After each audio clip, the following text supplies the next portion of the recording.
नमस्कार, सुप्रभात. मी रोशाली यादव सारंग. रात्रीपासूनच मुंबई आणि परिसरामध्ये मुसळधार पावसानं हजेरी लावलेली आहे. त्या संदर्भातल्या बातम्या आपण पाहतोय. मुंबईमध्ये 7 तासामध्ये 300 मिलीमीटर पाऊस झालेला आहे. रात्री 1 ते सकाळी 7 वाजेपर्यंत 300 मिलीमीटर पावसाची नोंद झाली आहे. मुंबईतल्या सकाळच्या सत्रामधील सर्व शाळा आणि कॉलेजेसना आता सुट्टी जाहीर करण्यात आलेली आहे. 7 तासामध्ये 300 मिलीमीटर पावसाची नोंद करण्यात आलेली आहे. मुंबई पालिकेकडून या संदर्भातली माहिती देण्यात आलेली आहे. मुंबई आणि उपनगरामध्ये वेगवेगळ्या भागामध्ये गुडघाभर पाणी साचलेलं आहे. गिरीश गायकवाड आमचे प्रतिनिधी आमच्या सोबत आहेत. अधिक माहिती जाणून घेणार आहोत. गिरीश, मुंबईमधल्या कोणत्या भागामध्ये सध्या तुम्ही आहात आणि काय अपडेट्स?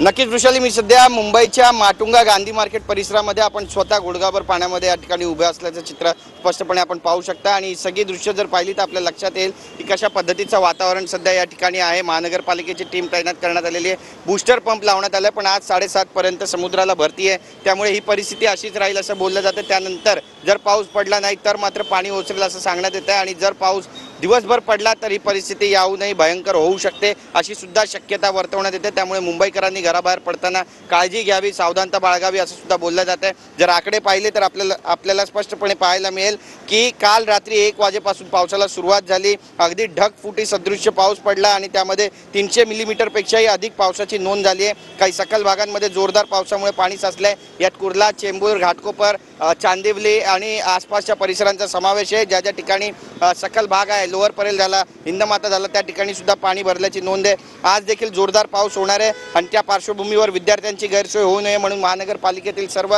खाजगी, निमशासकीय त्यासोबतच शासकीय शाळांना पहिल्या सत्रामध्ये सुट्टी जाहीर करण्यात आलेली आहे. दुसऱ्या सत्राचा जो निर्णय आहे तो दुपारनंतर घेतला जाईल. महानगरपालिका अलर्ट मोडवर आहे आणि त्या ठिकाणाहून विजिलन्स केलं जात आहे. मुंबईमध्ये कुठे कुठे पाणी भरलं याची देखील दक्षता घेतली जाते. आणि ग्राउंड झिरोवर आपण पाहतोय की आता महानगरपालिकेचे कर्मचारी सकाळपासूनच येत आहेत. पण इतक्या मोठ्या प्रमाणामध्ये पाऊस पडला तर बूस्टर पंप लावून फायदा काय झाला असा सुद्धा प्रश्न विचारण्यात येतोय. कारण बूस्टर पंपमधून पाणी समुद्रामध्ये टाकलं जाते, पण तेच पाणी पुन्हा समुद्रातून पुन्हा रस्त्यांवरती येतानाचं चित्र पाहायला मिळतं. ज्यामुळे वाहतुकीचा जो आहे तो सध्या पूर्णपणे खोळंबा झालेला आहे. जवळपास 1.5 ते 2 किलोमीटरपर्यंत हे ट्रॅफिक जाम आहे. सकाळची वेळ आहे, मात्र जशी जशी वेळ वाढत जाईल मुंबईच्या चाकरमान्यांना कामावर सुद्धा जायचं आहे. जशा गाड्या बाहेर पडतील त्यामुळे अधिक ट्रॅफिक जामच्या समस्यांना मुंबईकरांना सामोरं जावं लागू शकतं असं सुद्धा बोललं जातं. त्यामुळे महानगरपालिकेची नेमकी भूमिका काय असणार आहे, कर्मचारी कशा पद्धतीनं काम करणार आहे यावर संपूर्ण परिस्थिती अवलंबून असणार आहे. मुंबईमध्ये जर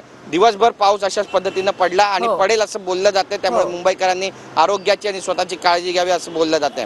वृषाली, नक्कीच लवकरच या पाण्याचा निचरा होईल अशी अपेक्षा आपण करूयात. धन्यवाद गिरीश, दिलेल्या सविस्तर माहितीसाठी. अपडेट सातत्यानं तुमच्याकडून जाणून घेणार आहोत.